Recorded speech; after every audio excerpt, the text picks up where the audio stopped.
This question will check how vocab, grammar, collocation, and understanding the context, all these aspects, how much important they are in PT reading fill-ups. Kate Herring began as an underground artist. Literally, his famous projects were pieces of stylized graffiti.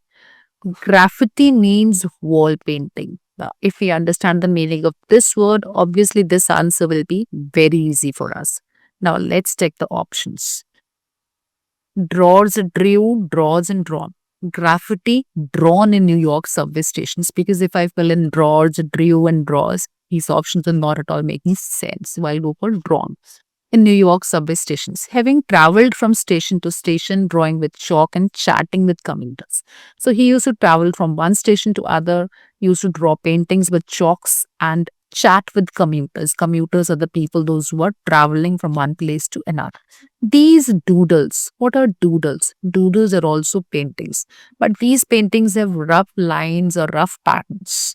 So, roughly drawn paintings, you can say doodles. Helped him develop his classic style, and he grew so dash, doing up 40 drawings a day.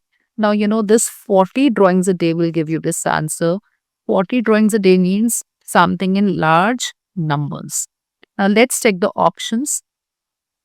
Options are prolific, pedantic, perceptive, and proactive. Now, confusion can be between prolific and proactive. Proactive means to do something before time. Prolific means to do something in large quantities. And if you see up to 40 drawings a day, so it means prolific should be the right answer here. That it was not long before fame and a measure of fortune followed. Fame and a measure of fortune means he became very popular. Soon, galleries and collectors from the art establishment went to buy full-sized pieces by Herring. Thus, paintings skyrocketed in price. Skyrocketed means became very expensive, but this did not sit well with Herring's philosophy. This did not sit well with Herring's philosophy means that this is not what he liked. He believed that art or dash his art was for everyone. Now look at the options. He believed that art or a dash, in part his art, at least his art, by contrast or actually. So the right answer should be at least his art was for everyone, because this is what he believed, and the question text is saying this did not sit well with his philosophy. So if we look at these words, then this is the right answer, at least his art.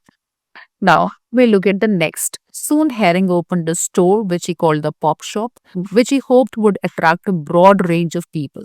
While somewhat controversial among street artists, some of Dash accused Herring of selling out the Pop Shop. Change the way. Now, somewhat controversial among street artists, some of them or whom. Confusion will be between them and whom. But if you understand this concept grammatically, whom is a relative pronoun. So here the right answer should be whom, because it is talking about these artists, some of whom, not some of them. So this is the right answer here, whom, not them. Now we'll check our answers. Have we done all correct or not? Let's check. And our score is all correct. So this is how you can